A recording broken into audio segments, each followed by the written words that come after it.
From KTVU Fox 2 News, this is Headlines on 2. Headlines on 2, I'm Pam Cook. The Democratic National Convention kicks off today. More than 4,000 delegates will be there to rally and officially endorse Vice President Kamala Harris and her running mate, Minnesota Governor Tim Walz, as the party's Democratic nominees. Now, the convention will last 4 days with 4 varying themes: for the people, a bold vision for America's future, a fight for our freedoms, and for our future. Harris and Walz are expected to outline their policies, including economic plans and their stance on reproductive rights. They're expected to present a contrast to the policies of Donald Trump and his running mate, Ohio Senator J.D. Vance. Recent polling reflects steady momentum for Harris and Walz.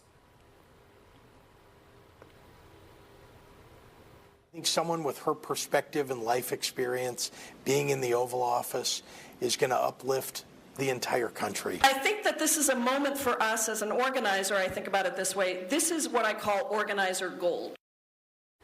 Former Presidents Barack Obama and Bill Clinton, former Secretary of State Hillary Clinton, and former First Lady Michelle Obama are all set to speak at the convention. DNC officials say tomorrow night will include a tribute to President Biden's legacy before he and First Lady Jill Biden take the stage. During the DNC, the Trump team will be in the battleground states. Protests have already begun outside the DNC headquarters. Chicago has issued a permit to allow a large group to set up a stage in Union Park today and Thursday. They'll also be allowed to use a sound amplification system during their protests. Organizers say they're still asking to put up tents in the park for medics and the media and to extend the route for a protest march. California and the Bay Area will be well represented at the Democratic National Convention. California is sending 496 delegates and 35 alternates. Prominent office holders attending the convention will include Governor Gavin Newsom and more than 20 state lawmakers, including Berkeley's Nancy Skinner and Menlo Park's Josh Becker. Can expect some comments about how she's from California. She used to be our senator. She's played these roles in San Francisco. And so I think there will be a lot of very loud cheering and a lot of California pride expressed. Thursday night is the highlight of the convention when Vice President Kamala Harris accepts her party's nomination for president. But there are hundreds of events and meetings this week, including projects to increase women and minority voter turnout. Starting today, Cine Lounge Tiburon is hosting a watch party every day of the convention starting at 3 p.m.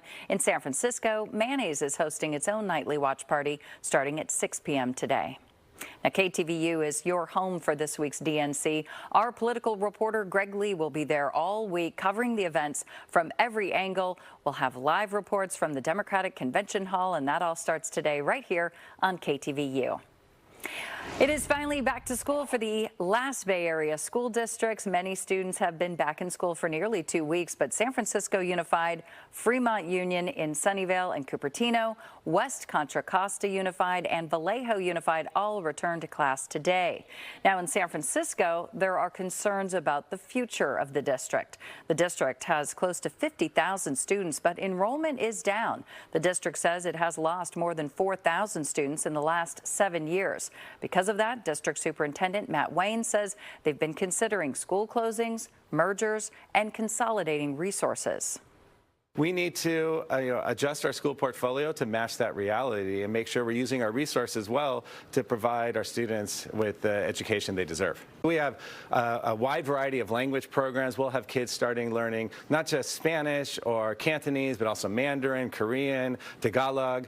And then we have high school students who are going to be in career pathways that are going to give them opportunities for internships at places like UCSF. The district is also asking voters to approve a $790 million bond measure. The superintendent says the money would be used to improve school infrastructure as well as build a new district kitchen. Hundreds of students in the East Bay will have everything they need to start the school year. The Alameda County Fire Department, in collaboration with the International Association of Firefighters Local 55, held its 12th annual back-to-school supply drive in San Leandro. Community members had the chance to donate school supplies over the weekend. The fire department says about 800 children benefited from donations in Alameda County.